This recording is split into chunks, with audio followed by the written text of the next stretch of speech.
So, just wanted to show you guys, I got Metroid Prime 4 for the Switch, and then upgraded it to the Switch 2 version. So I have the Switch 2 version, which I play with the wonderful mouse and gyro controls that they have. But one of the benefits of me playing Metroid Prime 4 through Eden, or actually I'm playing it through Citron, it seems to be more stable there,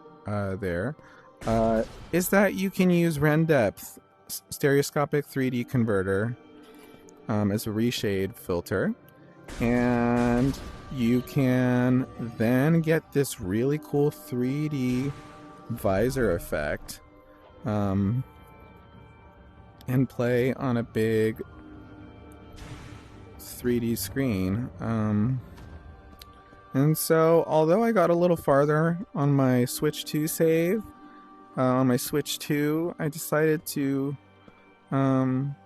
retry a Metroid save using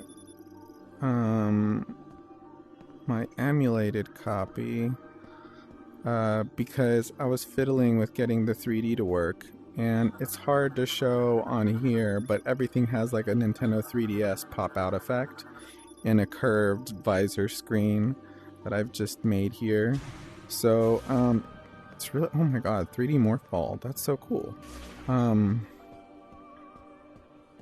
So the way you do this is when you install ReShade, like right now there's 6.6.2 with full add-on support, might be one ahead now, is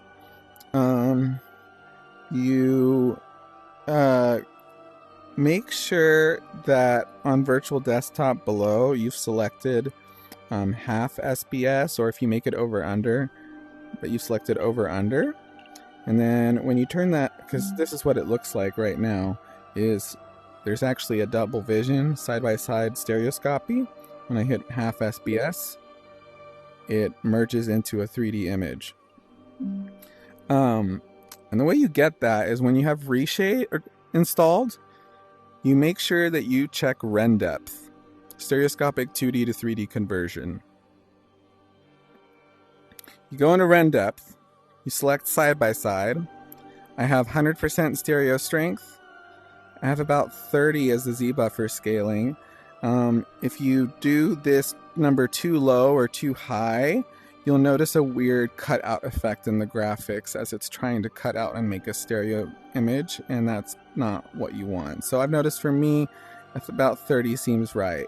And then the parallax overlap kind of determines where the mid 0 point part of depth is in your screen, and like it'll either kind of make things feel like a little bit more stretched out in depth or a little bit more shrunk in depth. It's kind of hard to explain without you seeing it. But the way you check that the 3D is working is you click show depth buffer, and you see how it's all white and it's not correct. If it's all white, that means that the depth is flat. It should look at a range of black to white. This means it's correct. This means it's capturing the depth properly. See how there's a variation in gray and white and everything in the Vulkan shaders.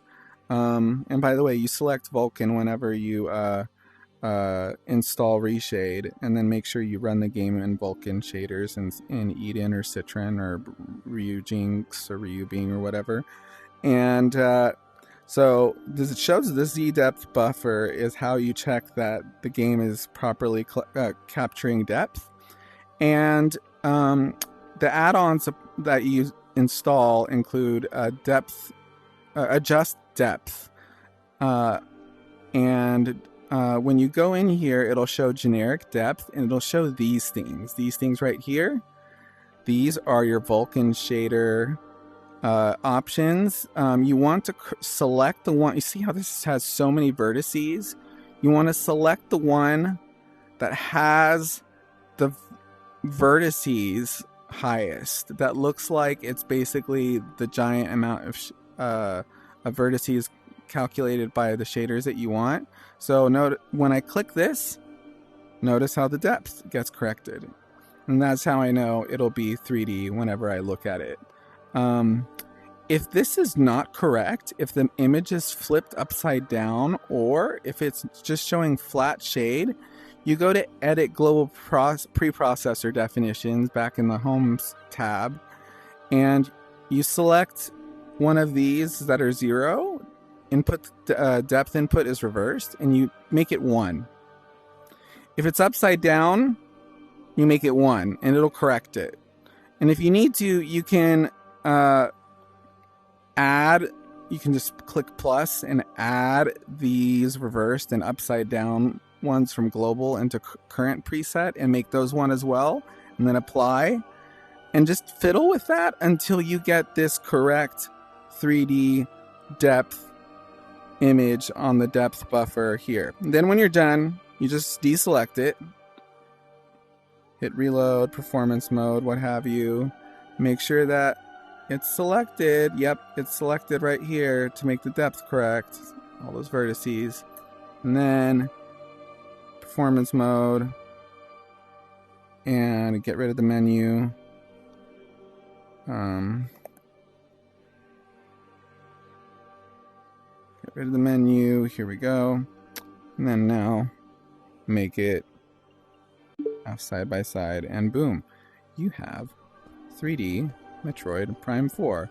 Amongst other games, like you can do this with any Switch game on an emulator, pretty much, if you do the Rendepth plus the adjust depth settings.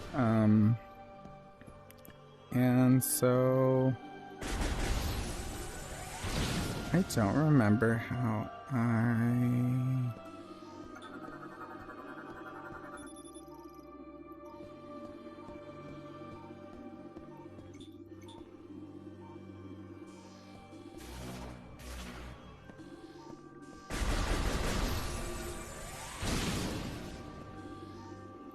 Oh, that's right. I remember I traveled down the path.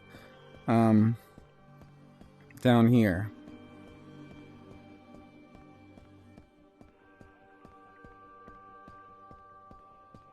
It's hard to understate how cool it is to try this in 3D. So, whoa, see, that's just coming out at me. And I'm running this at 4K and everything, and it's quite nice. The Switch 2 version looks astounding. I mean, I cannot believe that even the 120 frames per second 1080p mode, it really doesn't even look like 1080p. It looks like they've just done some DLSS magic or woohooery, I don't even know, because it looks so sharp and nice at 1080p 120 frames per second on the Switch 2 that I'm eager to see if I can get similar conditions here with the Switch 1 emulator. But anyway,